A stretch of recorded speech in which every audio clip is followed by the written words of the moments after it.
उत्तराखंड के जोशीमठ आपदा को लेकर हिंदी खबर की टीम लगातार हर अपने दर्शकों तक पहुंच रही है और यहां की खबरों को पहुंचा रही है। हिंदी खबर की टीम पहुंची प्राचीन ज्योतिर्मठ मंदिर, जिसकी स्थापना आदि गुरु शंकराचार्य ने की थी।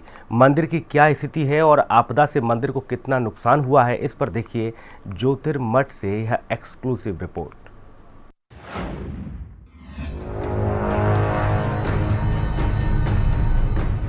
जोशीमठ के जोशीमठ बनने की कहानी क्या है, वो आज हम आपको बताने वाले हैं।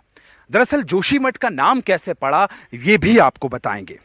धार्मिक किताबों पर पढ़ने पर इसका महत्व जब हम जानते हैं तो जोशीमठ का पहले नाम पड़ा ज्योतिर्मठ था। ये कैसे हुआ? आदिगुरु शंकराचार्य जब उन्होंने अपने 4 मठों की स्थापना की, उनको स्थापित किया, तो उसमें से एक जोशी मठ था, जिसका ज्योतिर्मठ पहले नाम था। उन्होंने इस मठ को बसाया था। आदिगुरु शंकराचार्य यहां पहुंचे ज्योतिर्मठ में, जहां उन्होंने कल्प वृक्ष के नीचे तपस्या की। बताया जाता है कि कल्प वृक्ष जो है वो अमर है, हजारों सालों से इसी तरह ये कल्प वृक्ष खड़ा हुआ है। लेकिन इस मंदिर की क्या महत्व है और कल्प वृक्ष अब इस त्रासदी में जिस तरह से जोशीमठ में दरारें आ रही हैं, उसमें दरक रहा है।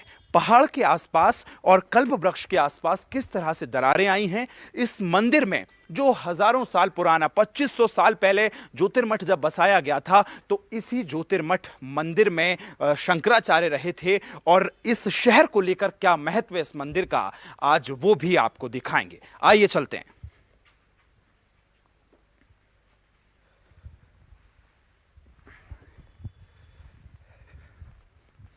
देखिए, सबसे पहले जैसे ही आप ज्योतिर्मठ मंदिर के अंदर आएंगे, सबसे पहले यहां भगवान दिखते हैं। जहां ज्योतिर्मठ द्वार है, सबसे पहले जैसे ही हम एंटर होते हैं, यहाँ पर भगवान की मूर्तियां हैं। यहाँ लोग श्रद्धालु पहुंचते हैं बड़ी संख्या में। और इस तरफ ये जो आश्रम आप देख रहे हैं मेरे पीछे, ये आश्रम जो है वो आदिगुरु शंकराचार्य जब यहाँ रहे, तो उनके बाद लगातार उनके बाद शंकराचार्य आते गए, वो इसी आश्रम में पहुंचे और यहीं उन्होंने तपस्या की, यहीं उन्होंने बातचीत की। आइए, इस मंदिर में हम पहुंचे हैं और ये जो हॉल है जहां किस तरह से तपस्या की जाती है, यहां बैठते हैं शंकराचार्य और उनकी तमाम वो तस्वीरें, तमाम उनकी यादों को यहाँ सजाया गया है। किस तरह से उन्होंने ज्योतिर्मठ को बसाया, ज्योतिर्मठ के पीछे क्या कुछ कहानी है, सभी को यहाँ बसाया गया है, सभी को यहाँ लगाया गया है। और इस तरह से लंबी यहाँ कुर्सियाँ भी लगाई गई हैं, लोग भी आकर बैठते हैं। हमारे साथ गुरुजी भी यहाँ बैठे हुए हैं जो तपस्या कर रहे हैं, उनसे हम जानेंगे, क्योंकि ये आपदा ऐसी है जिसने ज्योतिर्मठ मंदिर में भी दरारें आई हैं। कल्प वृक्ष में किस तरह से दरारें हैं, यहाँ एक कुटिया भी है, उसका क्या कुछ महत्व है, हम जानने की कोशिश करेंगे। स्वामी जी प्रणाम।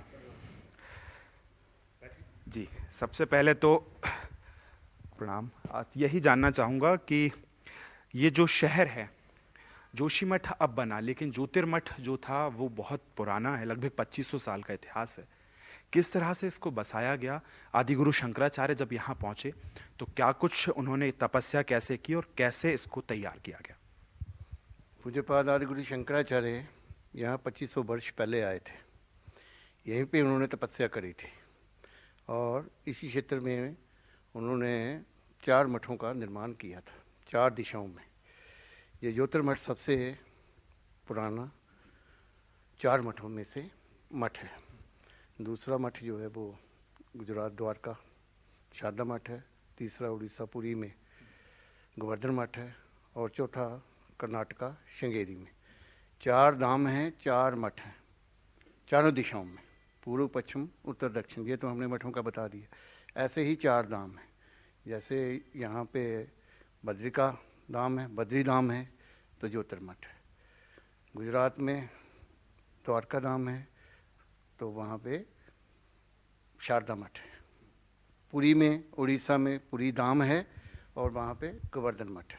इसी तरह कर्नाटका रामेश्वरम धाम है और श्रृंगेरी मठ है। 4 धाम 4 मठ, चारों दिशाओं में। स्वामी जी, ज्योतिर्मठ की स्थापना कैसे हुई? हाँ, वही तो बता रहे हैं कि आदि गुरु शंकराचार्य ने 4 मठों का निर्माण किया था, 4 मठ स्थापित किए थे।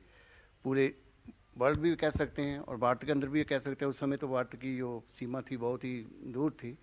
4 मठों का उन्होंने निर्माण किया था। आदिगुरु शंकराचार्य ने यहाँ 2500 साल पहले हमारे गेट के 25 मीटर आगे आप जाएंगे तो वहाँ एक कल्प वृक्ष है। उसी कल्प वृक्ष के नीचे एक गुफा है। उसी गुफा में उनको आत्म ज्योति का दर्शन हुआ था। ठीक है, उसी ज्योति के बल पर उन्होंने जो ज्ञान उनको प्राप्त हुआ था, उसी ज्ञान के बल पर ही उन्होंने 4 मठों का निर्माण किया था। तो इसीलिए इस जो शहर का नाम है वो ज्योतिर्मठ है, क्योंकि उनको ज्योतिर रूप में दर्शन हुए थे। तो इस स्थान को गुप्त नाम से भी जाना जाता है। ये क्या बोलते हैं इसे, गुप्त एक किस्म का, यानी कि यहाँ पे मोक्ष की गुप्त रूप से यहाँ पे रहते हैं भगवान, तो यहाँ पे लोगों को मोक्ष मिलता है। और ये द्वार जो है, ये ज्योतिर्मठ जो है, ये मुख्य द्वार है, प्रवेश द्वार जिसको आप कहते हैं। अगर बद्रीधाम जाना हो तो ये ज्योतिर्मठ जो है ये प्रमुख द्वार है। जो भी जहाँ पहले आएगा नरसिंह भगवान के दर्शन करेगा, उसके बाद जाएंगे आगे। इस मठ के प्रथम शंकराचार्य, उनके प्रिय शिष्य टोटकाचार्य भगवान थे। टोटकाचार्य भगवान ने इसी मठ के अंदर, आप छत पे जाएंगे, वहाँ एक गुफा है, तो उस गुफा में उन्होंने तपस्या करी थी और वहीं पे उनको आत्मज्ञान प्राप्त हुआ था। ठीक है, टोटकाचार्य भगवान इस मठ के प्रथम शंकराचार्य हैं। और अभी आप जो गद्दी पे विराजमान महाराज देख रहे हैं, पूज्यपाद शंकराचार्य स्वामी अभिमुक्तेश्वरानंद सरस्वती जी महाराज, ये 46 शंकराचार्य हैं इस मठ के। ये जो आप विग्रह देख रहे हैं, ये 64 योगिनी माताएं हैं। ये माँ काली का ही रूप है, माँ भगवती की सखी हुई इनको कहते हैं। ये पूरे भारतवर्ष में 4-5 मंदिर हैं, इनका शास्त्रों में उल्लेख आता है। 2 उड़ीसा में हैं, भुवनेश्वर डिस्ट्रिक्ट में, और 2 जो हैं वो मध्य प्रदेश में, एक मुरैना में है, एक भेड़ाघाट में। हमारा जो पार्लियामेंट हाउस बना है दिल्ली में पुराना वाला, वो उसी की तर्ज पे बना हुआ, उसी पैटर्न के तर्ज में। जो मुरैना का टेम्पल है उसी के पैटर्न पे बना हुआ है। ये 2 श्री यंत्र आप देख रहे हैं, जो ऊपर वाला श्री यंत्र है उसे महामेरु यंत्र कहते हैं। सत्यन दिखाई, हाँ, वो माँ लक्ष्मी का प्रतीक है, वो अष्ट धातु में है। और ये वाला जो आप दूसरा श्री यंत्र देख रहे हैं, ये विश्व का सबसे विशाल श्री यंत्र है। ये 4 फीट है हाइट में, 2 दिख रहा है, 2 नीचे है, 2 feet visible, 2 invisible, 4 feet in height, 500 kg in weight, and pure स्फटिक है। स्फटिक मणि से ये बना हुआ है, सिंगल पीस है। ये शिव शक्ति का प्रतीक है। आदिगुरु शंकराचार्य ने जो सौंदर्य लहरी ग्रंथ की रचना करी थी, उसका फर्स्ट श्लोक ही यही है, शिवा शक्त्या युक्तो यदि भवति शक्त्या प्रभवितुम न चे देवम देवो न खलु कुशला स्पंदितुम अपि। अर्थात the position of Shiva is no more than that of dead body without Shakti. अगर शक्ति है तो शिव में स्पंदन होगा, नहीं तो शिव भी जो है वो शव ही हैं। इस क्षेत्र की जो आराध्य हैं वो माँ भगवती जी हैं, अखिल ब्रह्मांड नायिका राज राजेश्वरी माँ त्रिपुर सुंदरी जी। वही पूज्यपाद आदिगुरु शंकराचार्य की आराध्य रही हैं, और परंपरा से हमारी भी आराध्य यही है। गुरुजी, ये भी आपसे जानना चाहूँगा, जो कल्प वृक्ष है उसको बताया जाता है कि वो अमर कल्प वृक्ष है, हजारों सालों से यहीं खड़ा हुआ है जहाँ शंकराचार्य जी ने तपस्या की थी। उस कल्प वृक्ष के आसपास, पहले तो ये शहर आपदा से जूझ रहा है, त्रासदी इसमें आ गई है इस समय, क्योंकि पूरा शहर दरक गया है। ऐसे में इस मंदिर में अगर हम देखें तो यहाँ भी दरारें आई हैं, कल्प वृक्ष के आसपास भी दरारें आई हैं। इस त्रासदी को आप कैसे देखते हैं, धर्म कैसे देखता है? देखो, हम तो यही कहते हैं कि ये जो आपदा आई है, ये जो अगर सीमित शब्दों में कहें तो विकास ही विनाश बन गया। हमारे पूज्यपाद ब्रह्मलीन शंकराचार्य स्वामी सर्वरूपानंद सरस्वती जी महाराज ने 12 साल पहले ही चेताया था कि प्रकृति के साथ छेड़छाड़ मत करो। प्रकृति के साथ छेड़छाड़ करोगे तो उसका जो खामियाजा है वो बेगुनाह लोगों को भुगतना पड़ेगा। तो उसके बाद भी समय समय पर चेताते रहे। अभी 2 साल पहले, जब आपको पता यहाँ एक विष्णु घाट प्रोजेक्ट लगा हुआ, हाइड्रो प्रोजेक्ट, बहुत बड़ा प्रोजेक्ट है, उस समय भी वहाँ ग्लेशियर ब्रस्ट हुआ था, तो काफ़ी नुकसान हुआ था। तो ये उस समय भी यहाँ दरारें आई थी उस क्षेत्र में। जो हमारे मठ में आप देख रहे हैं, ये उसी समय तो हल्की आई थी, लेकिन ये 15 दिन से कुछ ज़्यादा ही बढ़ना शुरू हो गई हैं। तो उस समय भी पूज्यपाद शंकराचार्य जी ने कहा था कि छेड़छाड़, प्रकृति के साथ छेड़छाड़ मत करो, प्रकृति अपना एक दिन रौद्र रूप दिखाएगी। तो उसी का कारण ये बन रहा है, जो बड़े बड़े हाइड्रो प्रोजेक्ट यहाँ पे आ रहे हैं, बड़ी बड़ी सड़कें यहाँ पे आ रही हैं, उससे क्या हो रहा है कि ब्लास्टिंग हो रही है आए दिन। और फिर भूविज्ञानिकों ने इस क्षेत्र को पूरा ही जो है वो बहुत ही सेंसिटिव जोन मानना है। वैसे ही आपने देखा होगा कि यहाँ उत्तराखंड में ये सेंसिटिव जोन इसलिए कहा जाता है कि जहाँ भूचाल बार बार आते रहते हैं और भूकंप जो होते हैं वो भूकंप जोन में से रखा गया है। और फिर ये ऐसा भी भूवैज्ञानिक कहते हैं कि ये ज्योतिर्मठ शहर जो है ये ग्लेशियर पे बसा हुआ शहर है, तो इसके साथ ज़्यादा छेड़छाड़ नहीं करनी चाहिए थी, अब इन्होंने कर दिए। फिर हम यही कहते हैं। और दूसरा ये कहते हैं कि ये तो तीर्थ स्थान है, तीर्थ स्थल है, तीर्थ स्थलों को तीर्थ स्थल ही रहने दिया जाए, पर्यटन स्थल ना बनाया जाए। तो देखिए स्वामी जी, इसमें करोड़ों करोड़ों सनातनियों की आस्था जुड़ी हुई है, तो इनको तीर्थ आस्था जुड़ी हुई है। और जिस तरह से स्वामी जी बता रहे हैं कि पहले भी चेताया गया था। अभी हम हाल की बात करें तो शंकराचार्य अभिमुक्तेश्वरानंद महाराज जो हैं उन्होंने भी सुप्रीम कोर्ट में एक SIL दर्ज की थी और ये कहा था कि यहाँ जिस तरह से जो विकास किया जा रहा है वो ना किया जाए। लेकिन अब हम ये भी समझना चाहेंगे गुरुजी, मंदिर में भी दरारें आई हैं, कल्प वृक्ष के नीचे भी दरारें आई हैं, क्या कुछ मंदिर को नुकसान पहुंचा है? मंदिर का आपने फ्रंट गेट तो देख लिया, वहाँ पे दरारें आई हैं। ये दरारें ये हम पहले आपको बताया कि ये समस्या ज्योतिर्मठ की समस्या तो 1976 से ही इस पे रिपोर्ट हो गई थी। ताजुब की बात है कि उसके बाद भी यहाँ पे कैसी ये बड़ी बड़ी जो प्रोजेक्ट हैं वो आना शुरू हो गए। अभी वैज्ञानिक कह रहे हैं, कोई नासा वाले दिखा रहे हैं कि ये भू क्षेत्र ये है धंस रहा है, अब बता रहे हैं। तो तब क्या इनके पास ये वाली टेक्नोलॉजी नहीं थी? तब भी तो ये बता सकते थे। अगर हमारे पूज्य पाद शंकराचार्य ये बात बता रहे हैं इनको, तो इन्होंने क्यों नहीं बताई? ये सब ये कारण है, ये उसी का विकास का ही ये नतीजा हम लोगों को भुगतना पड़ रहा है। देखिए, विकास की बेलगाम अंधी दौड़ में आप कितने भी दौड़ लें, विज्ञान अपनी जगह है, लेकिन धर्म ने चेताया था, धर्म ने चेतावनी दी थी, गुरुओं ने चेतावनी दी थी। यहाँ के जो शंकराचार्य हैं उन्होंने ये चेताया था कि आने वाला समय आपका विकास ही विनाश बनेगा। ये कहीं ऐसा ना हो कि शहर का अस्तित्व ही खो जाए, इसको लेकर भी चेताया गया था, लेकिन लगातार इसको नजरअंदाज किया। ये स्वामी जी थे। आइए इस मंदिर में वो कल्प वृक्ष कहाँ है, क्या कैसी उसकी दरारें हैं, वो भी आपको दिखाएंगे जहां शंकराचार्य जी ने तपस्या की थी। जी, लाइन बोल रहे हैं आपके सामने कि हम क्लियर करते हैं, विकास के विरोधी नहीं है, विकास के हम विरोधी नहीं हैं। हम ये कहते हैं विकास होना चाहिए, लेकिन ये लोगों की जान माल की कीमत पे नहीं होना चाहिए।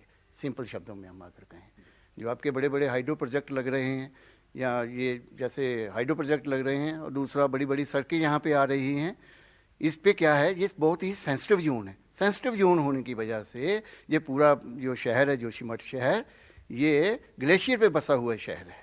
तो इसके साथ प्रकृति के साथ ज़्यादा छेड़छाड़ नहीं करनी चाहिए। प्रकृति के साथ छेड़छाड़ करेंगे तो प्रकृति एक ना एक दिन अपना रौद्र रूप दिखाएगी, जिसका खामियाजा बेगुनाह लोगों को भुगतना पड़ेगा।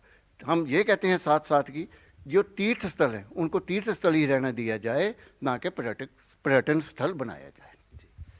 तो देखिए, प्रकृति के साथ छेड़छाड़ नहीं करना है। प्रकृति यूं तो आपकी जरूरतों को पूरा करने के लिए सब कुछ कर रही है, लेकिन आपकी अत्यधिक महत्वाकांक्षाएं जो हर दिन बढ़ रही हैं उसको झेलने को तैयार नहीं है। बढ़ रहे हैं इस शंकराचार्य जी की जो गुफा थी, जहां उन्होंने इस गुफा में बैठ के जो तपस्या की थी, हम उसकी तरफ बढ़ रहे हैं और वो भी आपको आगे दिखाएंगे किस तरह से यहां उन्होंने तपस्या की। हालांकि इसको अभी लॉक कर दिया गया है।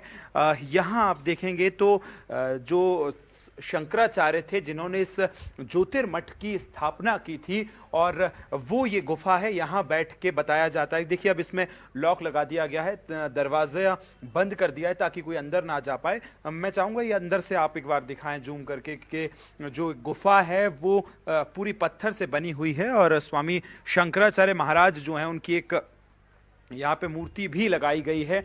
और ये वही गुफा है जिसमें आज से करीब 2500 साल पहले जब शंकराचार्य यहाँ पहुंचे थे, तो उन्होंने यहाँ पहुंचकर इस कल्प वृक्ष के नीचे, इस गुफा के अंदर, ये आप देखेंगे, अगर मैं आपको दिखाने की कोशिश करूं तो ये पूरा एक पत्थर है, पत्थर की एक गुफा है, एक ही पत्थर है, जिस पत्थर को इस तरह से बनाया गया है कि ये गुफा है। अभी हाल ही में, हालांकि इसमें ये जो दरवाजा है वो लगा दिया गया है, लेकिन इसकी जो बनावट है, इस गुफा के ठीक ऊपर कल्प वृक्ष है जो हजारों सालों से इसी जगह यहाँ पर मौजूद है। तो ये वो गुफा है जहाँ शंकराचार्य ने बैठकर तपस्या की थी। यहाँ उनको ऐसा माना जाता है कि ज्योति का दर्शन हुआ था और ज्योति दर्शन से उन्हें प्रेरणा मिली थी कि अब वो मठ की स्थापना करेंगे। तो यहीं से उन्होंने शुरुआत की और इस पहले मठ का नाम ज्योतिर्मठ पड़ा था।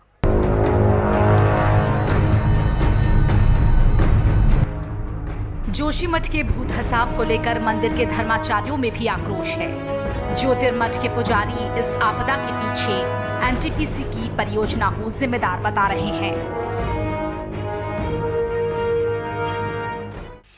जो जोशीमठ के अंदर जो दरारें पड़ रही हैं और जिस तरीके से हो रहा है, एनटीपीसी वालों की वजह से ये हम लोगों को बिगड़ बताए और कोई को सूचना नहीं।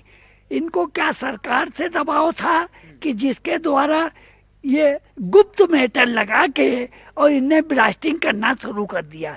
जब इनने ब्लास्टिंग करी तो इसके ऊपर जो है ये दरार पड़ना शुरू हो गई। जो दरार जो पड़ रही है एनटीपीसी की बदौलत पड़ रही है।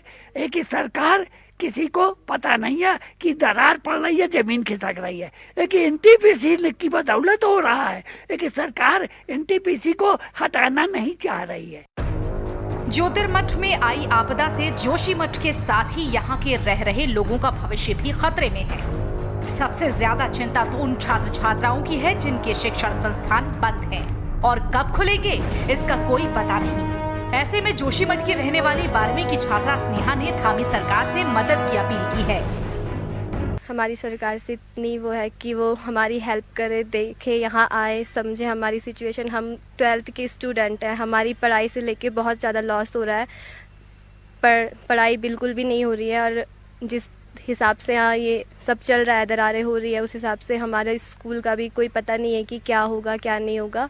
और हमारा फ्यूचर खतरे में है। हमारा जो सिटी है, हमारा जो जोशीमठ है, वो तो खतरे में है ही, और उसके साथ साथ हमारा फ्यूचर भी खतरे में है। मंदिर में मौजूद स्थानीय महिलाओं ने बताया कि आपदा का असर यहाँ के त्योहारों पर भी पड़ा है। डर बहुत है लोगों में। बहुत डर है। आपके ऐसे डर है कि बनाए कि नहीं, हमारा दिल्ली उत्साह नहीं जा रहा है। क्योंकि हम तो ऐसी स्थिति में है कि कहीं मकान टूट रही, कहीं कुछ रहे, कुछ जा रहा है, कभी कुछ जा रहा है। इससे हमको बहुत डर भय पैदा हो गया। हमारा त्योहार नहीं माना जा रहा है क्योंकि हम यहाँ के मूल निवासी लोग हैं। हमारे यहाँ पर बद्री विशाल है, हमारे यहाँ पर नरसिंह भगवान है, हमारे यहाँ पर आदि गुरु शंकराचार्य के मंदिर है। इसको छोड़कर हम कहाँ जाएं? कैसे हम त्योहार तो कैसे मनाएंगे जैसे, पर हम भविष्य काल में हम कैसे हमारे बच्चे रहेंगे, कैसे हम अपने दिल को शांत करेंगे कि इस तरह से तुम इस तरह से रहो। क्या होगा? हम कहीं जाएंगे, कहीं हमको एक कमरा मिलेगा, क्या होगा? हम इतनी स्वतंत्र भूमि है हमारा उत्तराखंड की भूमि, हम अपने भूमि को छोड़कर कहीं जाएंगे? हम कहीं नहीं जाए। सरकार से निवेदन है कि पूरा हमारी व्यवस्था किया जाए जिससे हमें। और मैं जानना चाहूंगा, देखिए आज संक्रांति है और आप इस मंदिर में आई हैं। हाँ। लेकिन सबसे पुराना ये मंदिर भी है, यहाँ शंकराचार्य ने इसकी स्थापना की थी। अब वो मंदिर जो है वो भी दरक रहा है। देखिए बड़ी बड़ी दरारें आ गई हैं। तो ये जो मंदिर है कहीं इसका अस्तित्व भी तो खतरे में नहीं है? क्यों नहीं है? सब खतरे में है, सब खतरे में है। हम भी ऐसे डगमग हो रहा, हमारा शरीर, हमारा बहुत उत्साह का त्योहार है, पर कैसे करें? हमारी सारी जनता, जोशीमठ की जनता डगमग हो रही है। कहाँ जाएं, क्या कहें? इसमें सरकार हमें जरूर हमारा जोशीमठ का ध्यान दे कि किस तरह से हम लोग बाहर रह सकते हैं। वहाँ नीचे नहीं रह पाएंगे। क्यों? हम यहाँ स्वतंत्र भूमि में हैं। हम यहाँ पर जोशीमठ के भवनों की दरारों की जांच कर रही सीबीआरआई की टीम भी मंदिर पहुंची। टीम के इंजीनियर्स ने मंदिर में आई दरारों की बारीकी से जांच की। जांच में मंदिर की दरारों से क्या संकेत मिले हैं, इस पर जांच टीम के हेड से हिंदी खबर संवाददाता ने बातचीत की। तो ज्योतिर्मठ मंदिर में किस तरह से दरारें आई हैं, इसको लेकर निरीक्षण करने यहाँ टीमें भी पहुंच रही हैं। सीबीआरआई रुड़की की टीम यहाँ मौजूद है और हमारे साथ सर मौजूद है। सर क्या नाम है आपका? मैं डॉक्टर अजय चौरसिया। तो अजय जी, आप यहाँ पहुँचे हैं, क्या कुछ मंदिर में देखा है, कितनी दरारें हैं? नहीं, सीबीआरआई की यहाँ पे टीम आई है। हमारे साथ करीब 40 इंजीनियर्स हैं। वो पूरे जोशीमठ में जितने मकान हैं उनका सर्वे कर रहे हैं, और जो कि 9 वार्डों में हैं, और उसके कुछ हमने गाइडलाइंस बनाई, उसके मुताबिक कर रहे हैं। तो जब डेटा एनालिसिस हो जाएगा तो उसमें हमें पता चल जाएगा कि कितने भवन हमारे सुरक्षित हैं और जिसमें वल्नरेबल है, और उसकी रिपोर्ट हम जल्द ही शासन को दे देंगे। सर, अगर प्रथम दृष्टया देखें तो आप तमाम जगह देख रहे हैं जो रेड जोन्स हैं, वहाँ पिछले 8 दिन में हम देखें तो दरारें बड़ी हैं, तो उसको लेकर आप आगे 8 दिन को किस तरह से देखते हैं? जहाँ पे दरारें बढ़ रही है तो वहाँ पे हमने जैसा एक क्रैक मॉनिटरिंग के लिए हम अपना जो निरीक्षण करना है उसके अलावा कुछ क्रैक मीटर्स भी लगा रहे हैं और उसको मॉनिटर कर रहे हैं कॉन्स्टेंटली। उसके लिए पूरे हमारे साथ पीडब्ल्यूडी और इरिगेशन के इंजीनियर्स लगे हुए हैं सीबीआरआई के निर्देशक द्वारा, और उस अगर जहाँ पे भी ये वल्नरेबल कैटेगरी में आता है तो उसको इमीडिएटली इवैक्यूएट करके सेफ्टी मेजर्स ले रहे हैं। सो वो सेफ्टी मेजर्स साइट स्पेसिफिक है, हर एक में अलग अलग तरह के सेफ्टी मेजर्स लेने होते हैं, तो वो अप्रोप्रिएट हम ले रहे हैं। और वो हम ले रहे हैं मतलब हम गवर्नमेंट ऑफ उत्तराखंड को उसका रिपोर्ट करते हैं, फिर वो अपने आप उसके। आखिरी सवाल, आप ज्योतिर्मठ मंदिर में पहुंचे हैं, क्या लग रहा है? बहुत जगह दरारें मैंने भी देखी हैं, जो शंकराचार्य जी हैं वो भी बता रहे हैं, तो क्या लग रहा है? क्योंकि ये बहुत पुराना मंदिर है और अब इसका अस्तित्व जो है वो खतरे में, क्योंकि कल्प वृक्ष जो हजारों साल पहले से खड़ा है वहाँ भी दरारें देखी।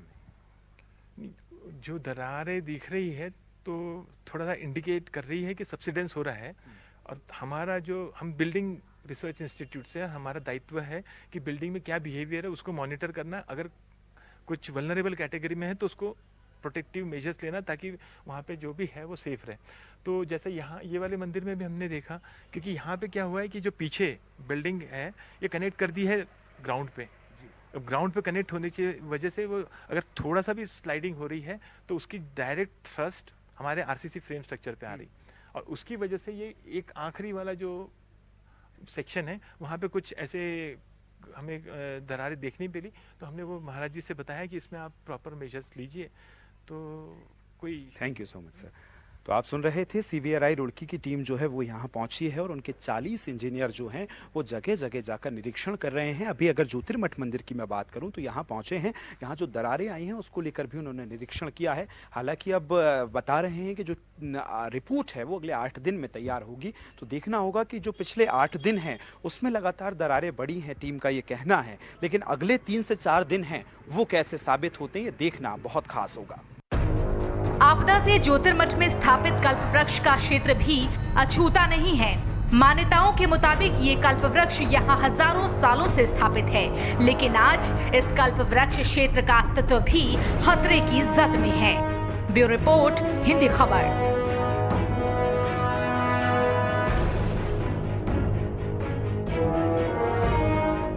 ज्योतिर्मठ मंदिर जो है इसका स्ट्रक्चर हम देखेंगे तो ये पूरा पहाड़ी पर बसा हुआ है।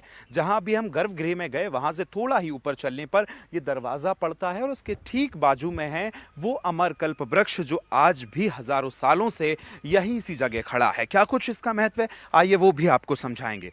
जब आगे की ओर हम पहाड़ी की तरफ चलते हैं तो यहाँ मुख्य दरवाज़ा है इस कल्प वृक्ष का और यहाँ एक कुटिया है। ये बताया जाता है कि जब आदिगुरु शंकराचार्य यहाँ पहुँचे थे तो उन्होंने इसी कल्प वृक्ष के नीचे बैठ के तपस्या की थी, जहाँ उनको ज्योति के दर्शन हुए, ज्योति प्राप्त हुई और यहीं से इस मठ का नाम जो है ज्योतिर्मठ पड़ा था।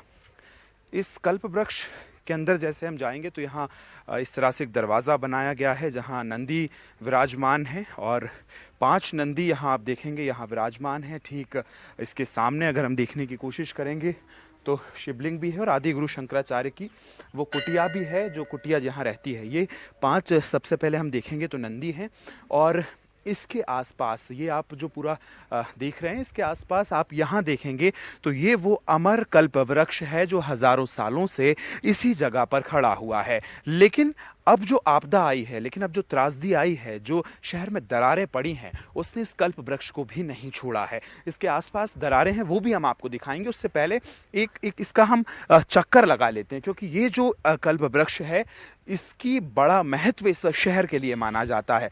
ये भी माना जाता है कि इस शहर में हजारों सालों से ये कल्प वृक्ष जो है वो इसी तरह से खड़ा हुआ है। इसकी आप अगर हम शिखाएं देखेंगे, इसकी ये जो पेड़ पूरा देखेंगे तो ये आप देखिएगा यहाँ से कम अगर हम इसकी लंबाई देखें तो 15 से 20 फीट नीचे है और ये इस तरह से पूरा फैला हुआ है। आसपास आप ये जो देखेंगे इसकी डालियां शिखाएं जो आप देखेंगे वो फैली हुई हैं, इसके आसपास इसको संरक्षित करने के लिए एक जालीनुमा आकृति बना दी गई है। लोग जिस पर आटियां बांधते हैं और अपनी जो मान्यताएं हैं वो भी यहाँ मानी जाती हैं। और कहा जाता है कि जब आप बद्री विशाल भगवान के दर्शन करने के लिए जाते हैं तो इस ज्योतिर्मठ मंदिर में ज़रूर आएँ, यहाँ पूजा अर्चन करें, उसके बाद यहाँ से बद्री धाम की जो यात्रा है उसकी शुरुआत करें। तो ये पेड़ हुआ, उसके नीचे जो कुटिया है देखिए यहाँ लिखा है ज्योतिश्वर महादेव मंदिर, आदि गुरु शंकराचार्य तपस्थली, अमर कल्प वृक्ष, 2500 वर्षों से विद्यमान। यानी कि कई सदियां बीत गई हैं, कई दशक बीत गए हैं, नहीं बदला है। तो ये कल्प वृक्ष जो सदियों से यहाँ इसी तरह खड़ा है।